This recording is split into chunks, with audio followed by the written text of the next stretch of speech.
kick tomorrow down at 50,000 feet. Over. We copy that.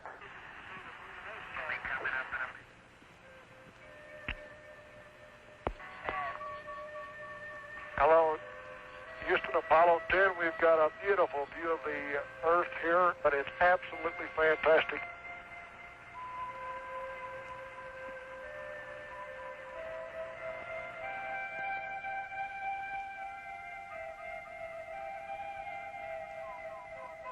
Now it was time for Lunar Module pilot Gene Cernan to crawl into the lunar module called Snoopy to check it out for the next day's descent. His evaluation? And I personally am very happy with the fella, and I hope we can give you as good a report tomorrow. You bet your life.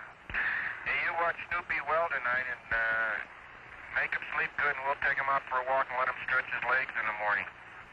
Oh, okay. The next day, Stafford and Cernan were in the lunar module, John Young in the command module called Charlie Brown. They checked out Snoopy for the last time. One of the items involved venting the tunnel connecting Snoopy and Charlie Brown to make sure that the spacecraft hatches did not leak. Roger, I say again, we cannot get the tunnel to vent, over. Roger, understand. Tunnel will not vent. This was a real problem. The vent pipe seemed to be clogged. However, the hatch integrity was checked by reducing the pressure in the lunar module. The inability to reduce pressure in the tunnel also caused a 3½ degree rotation between the two spacecraft. Not enough to endanger undocking, but for Apollo 11, it would be fixed. Okay, Charlie Brown and Snoop, 3 minutes going over the hill. You go for undocking, and we'll see you around the other side. Roger. Roger. The undocking took place behind the moon.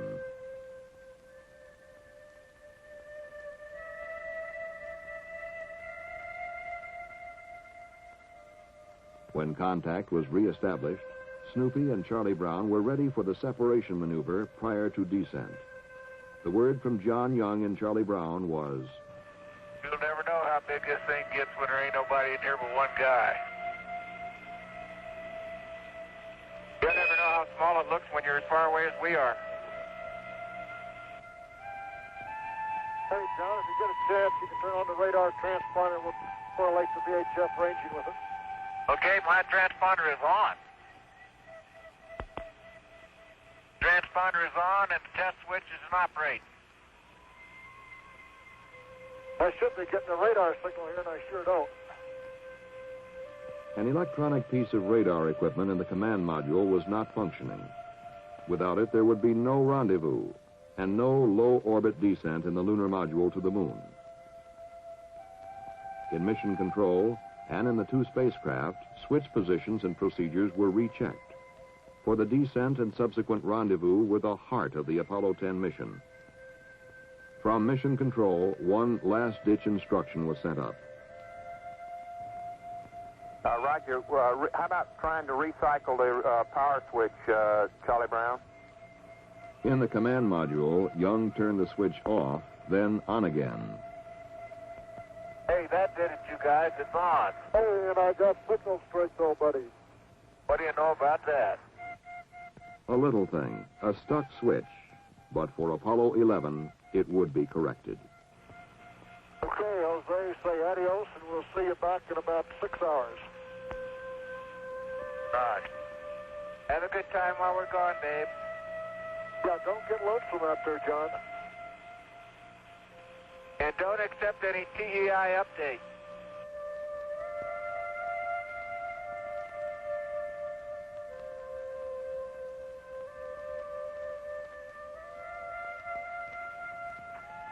Charlie Brown, Houston, 45 seconds to LOS.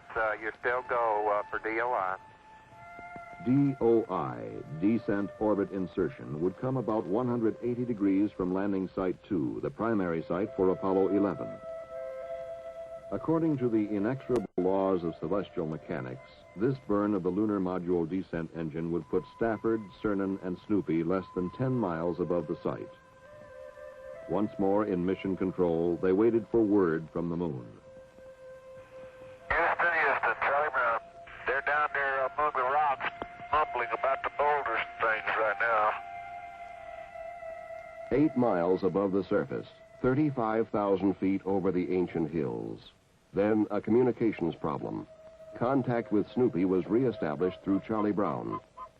Hello, Houston, this is Snoopy. Right, Snoop, go ahead. We is going, we is down among them, Charlie. Roger, I hear you weaving your way up the freeway. Roger, fantastic, Charlie, fantastic. Roger. Charlie, babe, it's fantastic, babe, really.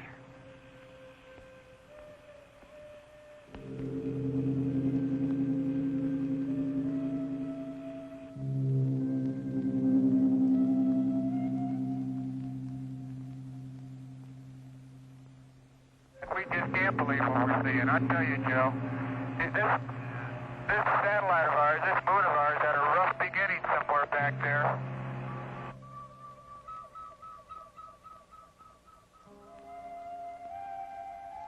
I tell you, we're down here where we can touch the top of some hills, though. Then, one of the key aspects of the mission. Tom Stafford describes the landing site selected for Apollo 11. Yeah, okay. The Apollo10 looks a lot smoother than some of the orbiter photos show. It still estimate 25 to 30%, say semi-clear area. So if the LEM has enough hover time, at least from what we can see at 50,000 feet, it should not be a problem. Or if you come down in the wrong area and you don't have the hover time, you're going to have to shove off. Now it was time to begin the rendezvous. On this first low orbit, they would make the initial burn to put Snoopy and Charlie Brown into the proper phase relationship for the coming maneuvers. Okay, we're burning, John, we're burning. Snoopy was now ready for the rendezvous sequence to be performed on the next orbit. Once more, they rounded the battered face of the moon.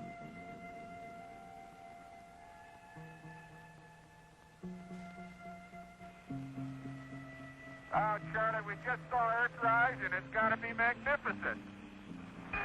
Charlie, I don't know how the big man must see things, but if his view is any better than ours, it's got to be fantastic.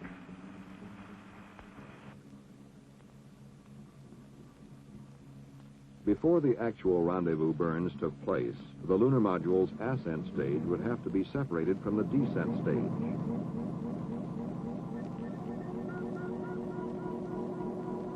But during the separation, something went wrong. Snoopy began to roll rapidly. Get out of there, babe. That's that last attitude. Snoop, Houston, we show you close to gimbal lock. Yeah, okay, something went wild there on that stage.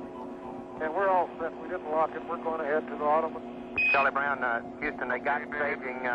They had a wild gyration, though, but they got it under control. It was an unexpected system malfunction. Stafford and Cernan quickly had it under control. In fact, Tom Stafford and Gene Cernan were never in any kind of danger. But for a few seconds, they didn't know that. For Apollo 11, it would be found and corrected. Now, the rendezvous sequence came step by step. It was old hat for the veteran crew. In Gemini, Stafford had flown 5 rendezvous, Cernan 4, and Young 3. So Snoopy rose up from the moon to join Charlie Brown. Hey, Joe, we're about ready to dock. Stand by. Okay, John, you're into about 5 feet, babe. Looking beautiful. Hello, yes, Snoopy and Charlie Brown are hugging each other. Roger that. We heard him down here. But the day was not over yet. They still had to prepare the ascent stage and command module for their final separation. We're all back in the command module. The tunnel's all locked up, and we're in attitude and standing by the SEP here when you give us the word. We can go ahead and separate now, Charlie Brown. Okay, Houston, we'll give you a countdown. We're all set to go for SEP. Give you a